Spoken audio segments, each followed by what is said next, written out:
오늘 함께 나눌 본 말씀은 마가복음 14장 43절에서 52절까지 말씀 함께 보도록 하겠습니다. 예수께서 말씀하실 때 곧 12 중에 하나인 유다가 왔는데 대제사장들과 서기관들과 장로들에게서 파송된 무리가 검과 몽치를 가지고 그와 함께 하였더라. 예수를 파는 자가 이미 그들과 군호를 짜 이르되 내가 입맞추는 자가 그이니 그를 잡아 단단히 끌어가라 하였는지라. 이에 와서 곧 예수께 나와 라삐어 하고 입을 맞추니 그들이 예수께 손을 대어 잡거늘 곁에 서 있는 자 중에 한 사람이 칼을 빼어 대제사장의 종을 쳐 그 길을 떨어뜨리니라. 예수께서 우리에게 말씀하여 이르시되 너희가 강도를 잡는 것 같이 검과 몽치를 가지고 나를 잡으러 나왔느냐. 내가 날마다 너희와 함께 성전에 있으면서 가르쳤으되 너희가 나를 잡지 아니하였도다. 그러나 이는 성경을 이루려 함이니라 하시더라. 제 아들이 다 예수를 버리고 도망하니라.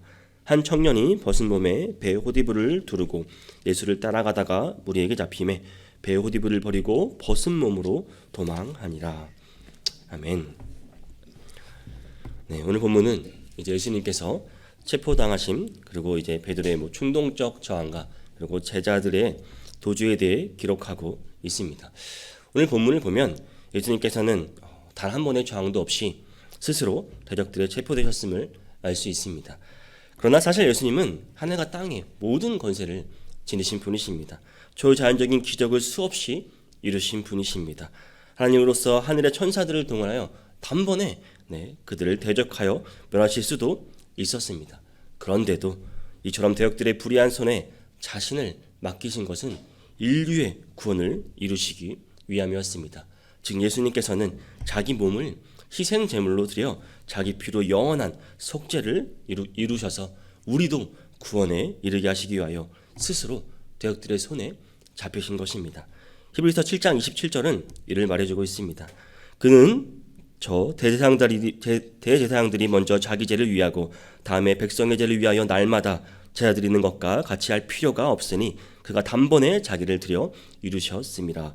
또한 히브리서 9장 28절에서는 이와 같이 그리스도도 많은 사람의 죄를 담당하시려고 단번에 들으신 바 되셨고 구원에 이르게 하기 위하여 죄와 상관없이 자기를 버리는 자들에게 두 번째 나타나시느니라. 물론 그것은 하나님의 뜻에 온전히 순종하신 것이기도 했습니다. 한편 본문에서 또 우리는 탐욕의 눈에 어두워 사탄에 사로잡힌 바 결국 자신의 스승이자 메시아를 팔아넘긴 가룟 유다의 가증한 모습도 오늘 본문에서 소개됩니다. 그러나 아주 뻔뻔스럽게도 주님을 잡기 위해 온 순간에도 주님께 평안을 인사했으며 마치 또한 주님을 진심으로 사랑하는 것처럼 입맞춤하는 등 실로 사탄의 종이 된 자의 가증함을 여실히 보여주고 있습니다. 또한 죽을지언정 주를 부인하지 않겠다고 했던 제자들의 비겁한 이 도주의 모습은 연약한 인간의 실체를 깨닫지 못하고 또 자만하는 자들에게 또 주님을 구주로 확신하지 못하는 신앙을 가진 사람들의 그런 전형적인 모습을 보여주는 예이기도 합니다. 오늘 이 등장인물들을 중심으로 한번 본문을 살펴보며 하나님을 따르는 삶은 무엇인지 이 시간 함께 살펴보기를 원합니다. 오늘 본문은 먼저 가룟 유다가 등장합니다. 본문 43절 상반절을 보면 예수께서 말씀하실 때 12 중에 하나인 유다가 왔는데 그리고 44절 45절에서 예수를 파는 자가 이미 그들과 군호를 짜 이르되 내가 입맞추는 자가 그이니 그를 잡아 단단히 끌어가라 하였는지라.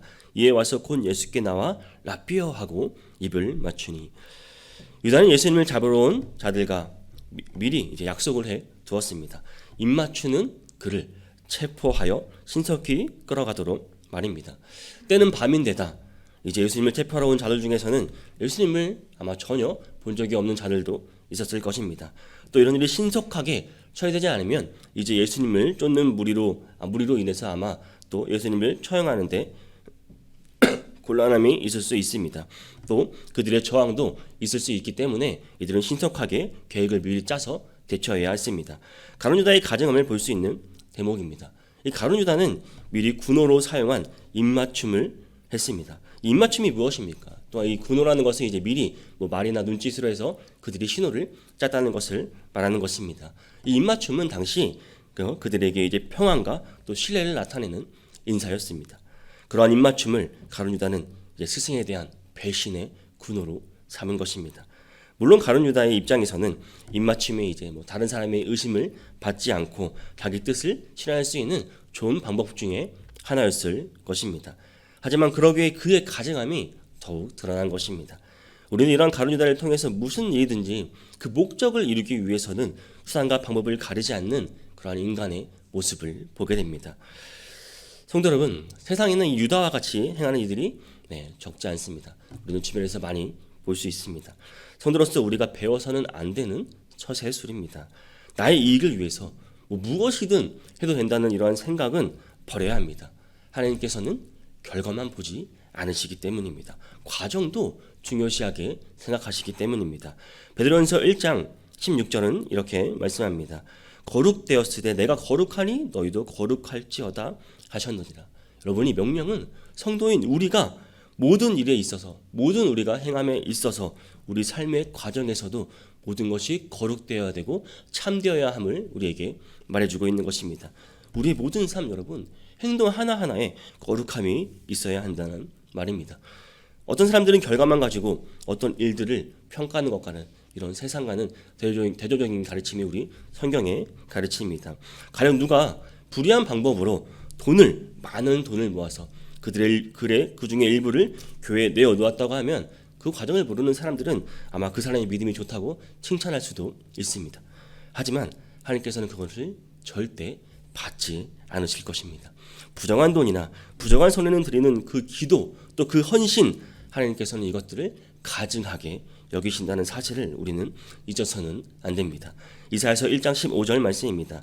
너희가 손을 펼 때에 내가 내 눈을 너희에게서 가리고 너희가 많이 기도할지라도 내가 듣지 아니하리니 이는 너희의 손에 피가 가득함이라. 사랑하는 성도 여러분, 우리는 모든 것을 세상이 보는 관점으로 보지 않도록 주의해야 합니다. 뭐로 가면 서울만 가면 된다는 그것은 여러분 세상 사람들의 방법입니다. 그들은 언제나 모든 길로 노마로 통한다는 이 진리로 세상을 살아갑니다. 그래서 일단 목표가 세워지면 가능한 수단들을 모두 동원하여서 그것을 이루려고 합니다. 그러나 우리는 먼저 우리 인생의 주인이 누구인지 여러분 기억해야 합니다. 반드시 누구인지 생각해야 됩니다. 내 인생의 주인이 누구인가? 예수 그리스도가 내 인생의 주인임을 믿는다면 여러분 목적을 위해 수단과 방법을 가리지 않는 그 사악한 행동은 저지르지 않을 것입니다. 목적을 위해 수단과 방법을 가리지 않는 것은 악인들이 하는 행동입니다. 멸망하는 자들의 특징입니다. 우리는 우리의 모든 행위 일체를 여러분 하나님께서 보시고 하나님께서 심판하신다는 생각을 반드시 기억하시기를 바랍니다. 성도 여러분, 가룟 유다는 3년의 시간 동안 예수님께서 가르침받고 또 바로 옆에서 그 능력을 보고 실제로 행했습니다. 하지만 어떻게 되었죠? 배신자가 되었습니다. 놀랍지 않습니까, 여러분? 그러나 여러분, 이것은 결코 특별한 일이 아닙니다. 누구든 동기가 바르지 않다면 유다처럼 될 수 있다는 말입니다. 우리도 마찬가지입니다.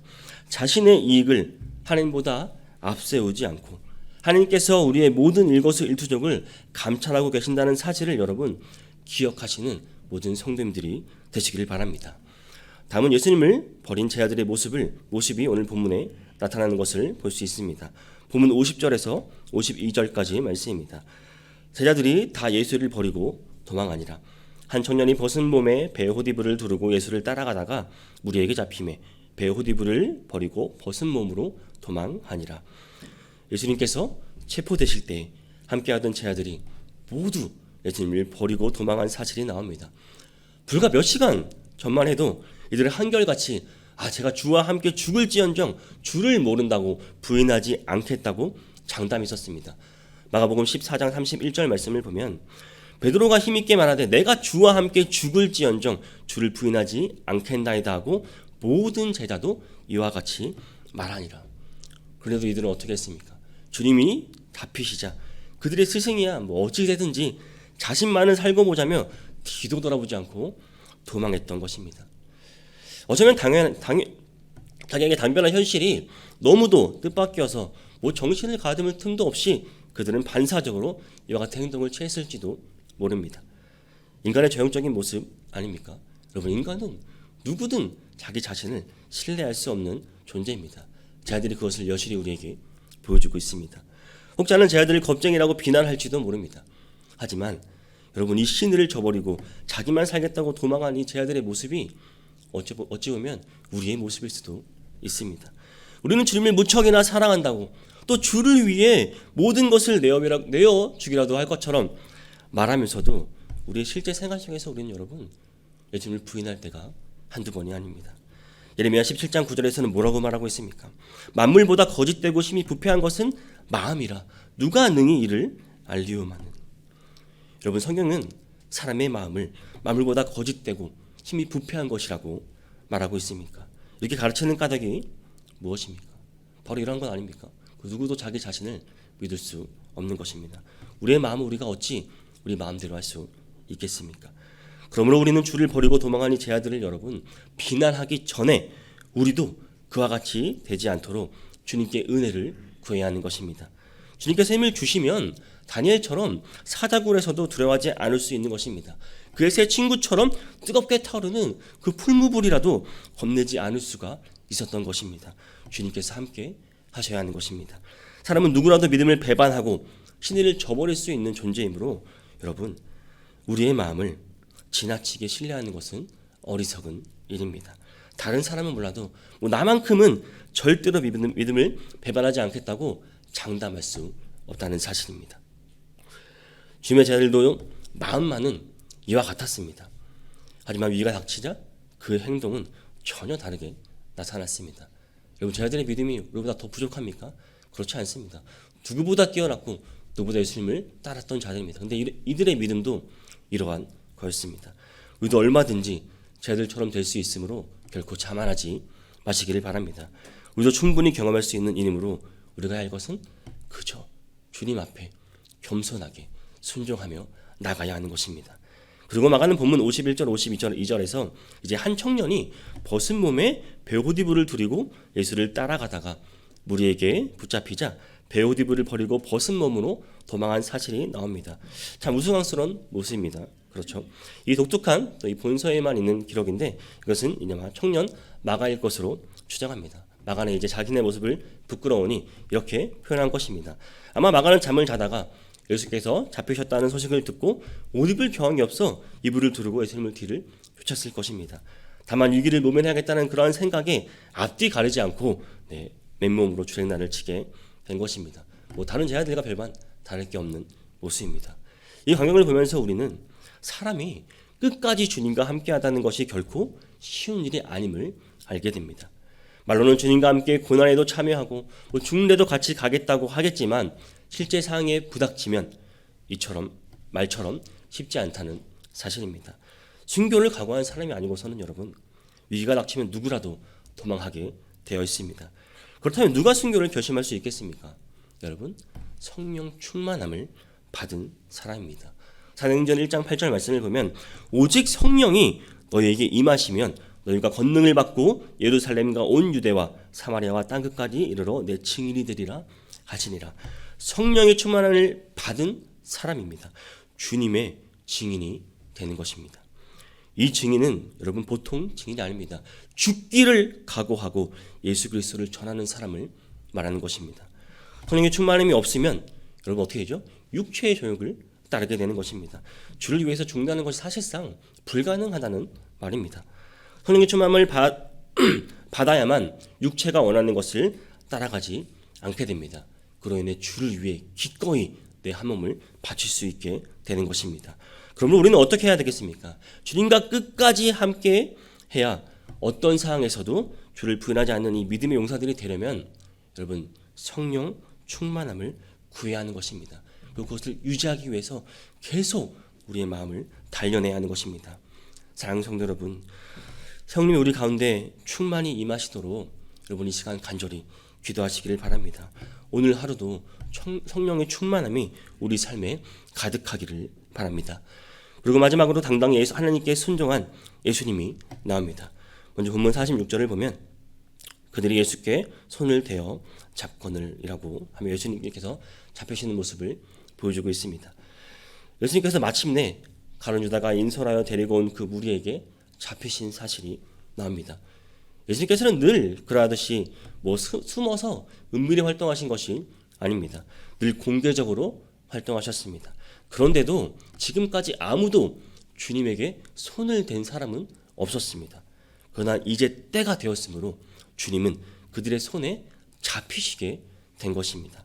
이 모든 일은 하나님이 정하신 대로 하나님의 뜻에 맞게 하나님의 때에 이루어진 것입니다.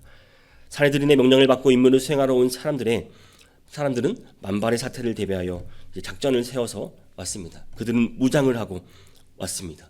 예수님과 제자들의 그를 따르는 어떤 이들의 저항을 아마 염두에 두고 있었기 때문입니다. 그런데 이런 것들은 아무 소용이 없이 그냥 간단하게 모든 일이 끝났습니다. 하나님께서 정하신 일들은 여러분 자연스럽게 이처럼 이루어지는 것입니다. 하나님은 만유의 주제이십니다. 여러분 역사의 주인이십니다. 우리는 천지와 만물은 물론이고 또 역사까지도 주관하시는 하나님의 지배 아래 우리 또한 있음을 여러분 인정하셔야 됩니다. 하나님의 의지에 따라 진행된다는 사실을 여러분 유념하시기를 바랍니다. 예수님은 이러한 하나님의 뜻에 순종하며 나아가신 것입니다. 예수님께서 자신을 잡으러 온 무리에게 말씀하십니다. 본문 48절 49절입니다. 예수께서 무리에게 말씀하여 이르시되 너희가 강도를 잡는 것 같이 검과 몽치를 가지고 나를 잡으러 나왔느냐.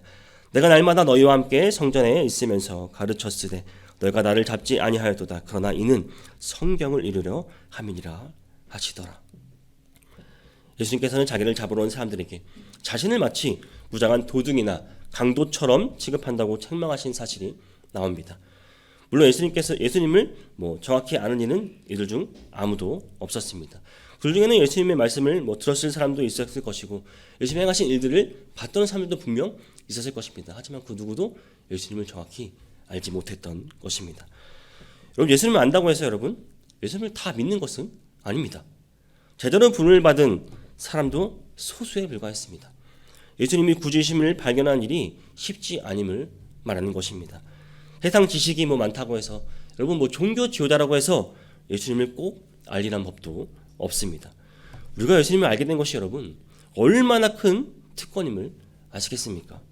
항상 감사해야 하는 것입니다. 하나님께서는 자기가 택하신 그 백성들에게만 이 비밀을 알게 하셨습니다. 적어도 우리는 하나님 앞에 매우 특별한 존재인 것입니다. 예수님을 만난 허다한 사람 가운데 예수님을 발견하고 주님을 영접한 사람은 아주 소수에 불과했습니다. 이 소수의 특권을 누리게 된 우리는 여러분 오늘도 감사함으로 주님께 나아가야 하는 것입니다. 예수님께서는 당당하게 그 고난을 맞았습니다. 기도로 순종을 결심한 것을 실제로 행동으로 이행하셨습니다.